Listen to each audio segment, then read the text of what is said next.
Hello बच्चों, आज हम करने जा रहे हैं क्लास 7th का चैप्टर 13 मोशन एंड टाइम। तो बच्चों ऑलरेडी हम चैप्टर के बिल्कुल एंडिंग पर पहुंच चुके हैं। मोशन एंड टाइम के अंदर हमने different type of motion, ancient time में कैसे टाइम देखते थे, different type of clocks, use of different type of clocks like water clock, sand clock etcetera. और हमने ओसिलेटरी मोशन के बारे में पढ़ा है, जो कि एक नया टॉपिक था हमारे लिए। हमने स्पीड की कैलकुलेशन सीखी, हमने यूनिट्स के बारे में पढ़ा, हमने स्पीड के अलावा कुछ और भी जानकारियाँ हासिल की, जैसे कि किन एनिमल्स की स्पीड बहुत ज़्यादा होती है, किन की बहुत कम। और हमने स्पीड ओडोमीटर के बारे में पढ़ा था, हमने डिफरेंट टाइप्स ऑफ चार्ट्स के बारे में पढ़ा था। तो यह कुल मिलाकर यह चैप्टर में हमने काफ़ी कुछ सीखा। और ग्राफ बनाना आपको आता ही है, और अगर नहीं भी आता तो हमने इस चैप्टर में ग्राफ बनाने के कैसे एक्स एक्सिस और वाई एक्सिस का यूज़ करते हैं ग्राफ में, ये सब हमने सीख लिया। तो आज हम अपने चैप्टर को कंप्लीट कर लेंगे। Let's start with this topic. तो बच्चों आप ग्राफ देख सकते हैं यहाँ पर टाइम और डिस्टेंस का जो ग्राफ बनाया गया है। आपको पता है एक्स एक्सिस और वाई एक्सिस दो एक्सिस है जिस पर हम डिफरेंट वैल्यूज़ लेते हैं। जैसे हमने वाई एक्सिस पर डिस्टेंस लिया है इन किलोमीटर, और टाइम लिया है एक्स एक्सिस पर। मान लो कोई व्हीकल है, वह 10 किलोमीटर पर पहुँचता है करीब 8:30 बजे, और वह 9 बजे तक 40 किलोमीटर डिस्टेंस कवर करता है, 9:30 तक 60 किलोमीटर, और 10 बजे तक 80 किलोमीटर का डिस्टेंस कवर करता है। इस तरह से जो टाइम डिस्टेंस टाइम ग्राफ है उससे हम बहुत इजीली समझ सकते हैं कि कोई भी डिस्टेंस कितने टाइम तक कवर किया जा सकता है। तो उसमें हमें ज़्यादा डिटेल समझने की ज़रूरत नहीं है, इसी वजह से हम ग्राफ का यूज़ करते हैं। तो generally the choice of scale is not as simple as in example we may have to choose 2 different scale to represent desired quantity on the X axis and Y axis. तो जैसा कि आपको पता है X axis और Y axis पर हमें different quantities को यूज़ करना होता है। जैसे एक्स पर हम कर रहे हैं टाइम को, और वाई एक्सिस पर कर रहे हैं डिस्टेंस को। तो इस तरह से आप अलग अलग एग्जांपल लीजिए। Let us again consider the motion of the bus that took Paheli and her friends to the picnic. तो यहाँ पर वही एग्जांपल लिया गया है, जब पहेली पिकनिक के लिए जा रही होती है और बिल्कुल ड्राइवर की सीट के पास बैठी होती है, और यह देखती है कि कब तक वो पहुँच जाएंगे, कितना डिस्टेंस वो कवर करेंगे, कितने टाइम पर। तो उसका उसने एक ग्राफ प्लॉट कर लिया है। इससे बहुत ईजी रहेगा कि टाइम का पता लगाना कि कितने डिस्टेंस को हम कितने टाइम में कवर कर सकते हैं। तो the distance covered and time taken by the bus are shown in table 13.5, जो कि ऑलरेडी हम पढ़ चुके हैं। The total distance covered of the bus is 80 kilometre. तो टोटल डिस्टेंस 80 किलोमीटर कवर किया है। If we decide to choose a kilometre 1 centimetre, we shall have to do an axis of length of 80 centimetre. This is not possible on a sheet और paper. अगर हम छोटी unit का use करेंगे तो यह ग्राफ बहुत ही लंबा चला जाएगा।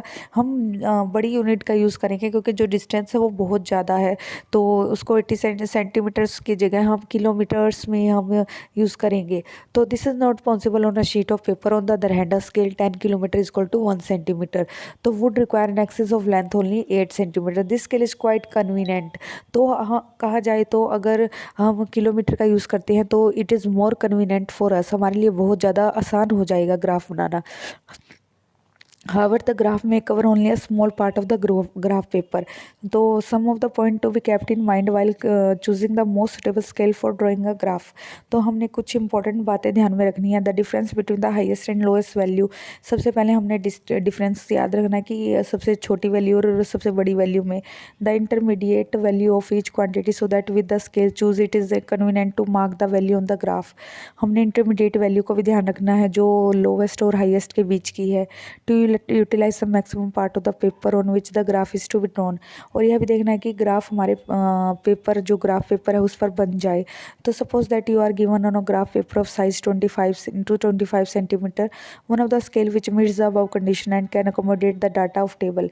तो मान लो कि डिस्टेंस 5 किलोमीटर है, 5 kilometre is equal to 1 centimetre and time 6 minute is equal to 1 centimetre. Can you now draw the distance time graph of motion of the बस? तो इट इज़ वेरी डिफिकल्ट। तो distance time graph provide a variety of information about the motion. तो distance time graph से हमें काफ़ी कुछ motion के बारे में पता लग जाता है कि कितने टाइम में कोई भी बस है, व्हीकल है, कितना डिस्टेंस कवर कर रही है। When compare to the data presented by table, for example 13.5 gives information about the distance moved by the bus only at some definite time intervals. तो on the other hand, from the distant time graph we can find the distance moved by the bus at any instant of time. तो इस तरह से हमें पता लगता है कि बस कितना डिस्टेंस कवर कर रही है और क्या बीच में कोई टाइम इंटरवल भी आ रहा है या नहीं। Suppose we want to know how much distance the bus had travelled at 8:15 AM। हमें पता लग जाएगा 8:15 तक बस ने कितना डिस्टेंस कवर किया। तो इस तरह से जो डिस्टेंस टाइम ग्राफ है वो हमें हमारे लिए काफ़ी हेल्पफुल रहता है। Next we draw line perpendicular to the X axis at a point A, we then mark the point T on the graph at which this perpendicular line intersect it। तो आप देख सकते हैं यहाँ पर एक आप A पॉइंट से B पॉइंट ये है और ये T हमने एक सीधी एक लाइन मार्क की है, ठीक है। तो next we draw a line through the point T parallel to the x-axis. This intersect the y-axis at the point B. The distance correspond to the point B on the y-axis OB give us the distance in kilometer by the bus at 8:15 AM। तो आप इसको calculate करेंगे, math की calculation है, आपको time distance निकल कर सामने आ जाएगा। टाइम का हमें पता ही है।